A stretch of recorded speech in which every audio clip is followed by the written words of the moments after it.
মসজিদে প্রবেশ করার সাথে সাথে প্রত্যেকজন মুসল্লি দখলুল মসজিদ 2 রাকাত নামাজ আদায় করা এটা সুন্নাত বা মুস্তাহাব।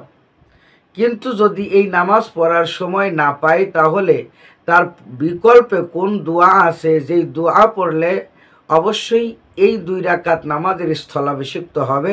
চলুন আজকের হাদিস থেকে সেই দোয়াটাই আমরা জেনে নিই। রহমতে আলম নবী নূরে মুজাসসাম। আসসালামু আলাইকুম ওয়া রাহমাতুল্লাহি ওয়া বারাকাতুহু। ইন্নাল হামদালিল্লাহ ওয়াস সালাতু ওয়াস সালামু আলা রাসূলিল্লাহ। দূরের ও কাছের যে যেখান থেকে শুনছেন সবাইকে আন্তরিক সালাম এবং মোবারকবাদ।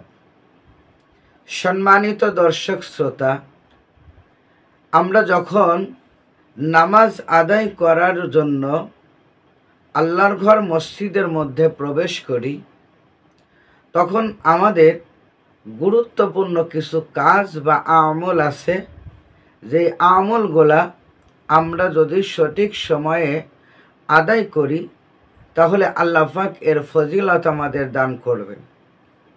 এমনকি আমাদের প্রিয় নবী সাল্লাল্লাহু আলাইহি ওয়াসাল্লামের নির্দেশিত একটা আমল আমাদের দ্বারা সংগঠিত হবে।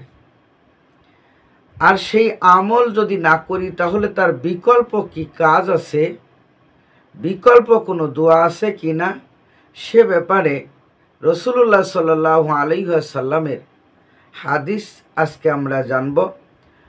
বুখারী এবং মুসলিম শরীফের মধ্যে একটি হাদিস এসেছে, আন আবি কাতাদা রাদিয়াল্লাহু তাআলা আনহু, হযরত আবু কাতাদা রাদিয়াল্লাহু তাআলা আনহু থেকে হাদিসখানা বর্ণিত, আন্না রাসূলুল্লাহি সাল্লাল্লাহু আলাইহি ওয়াসাল্লাম ক্বালা, নিশ্চয়ই রাসূলুল্লাহ সাল্লাল্লাহু আলাইহি ওয়াসাল্লাম ইরশাদ করেছেন, ইযা দাখালা আহাদুকুম, ইযা দাখালা আহাদুকুমুল মসজিদা, যখন তোমাদের মধ্যে কেহ মসজিদের মধ্যে প্রবেশ করে, ফাল ইয়ারকা রাকাআতাইনি ক্বাবলা আন ইয়াজলিসা, আল্লাহ রসুল বলেন যে সে যেন বসার পূর্বেই 2 রাকাত নামাজ আদায় করে নেয়। আল্লাহ রসুল এখানে বললেন যে যখন তোমাদের মধ্যে কেহ মসজিদে প্রবেশ করে তাহলে সে যেন মসজিদে বসার আগেই 2 রাকাত নামাজ আদায় করে নেয়। এই 2 রাকাত নামাজকে বলা হয় তাহিয়াতুল মসজিদ অথবা দখলুল মসজিদ বলেও আমরা অনেকেই জানি। এই দখলুল মসজিদ 2 রাকাত নামাজ আদায় করার কথা স্বয়ং রসুলের নির্দেশ। তবে কথা হলো যে এটা কি, এটা আহনাফের মতে মুস্তাহাব, আবার কারো কারো মতে এটাকে ওয়াজিবও বলেছেন। তবে আমাদের জন্য এটা আমাদের ইমামগণ বলেছেন মুস্তাহাব। এই নামাজ কোন সময় পড়া যায় না, মাকরু সময়গুলোতে এই নামাজ পড়া যাবে না, এবং জামাত শুরু হয়ে যাচ্ছে এমতো অবস্থায় কেউ যদি মসজিদে প্রবেশ করে তাহলে সেক্ষেত্রেও সে এই নামাজ পড়বে না।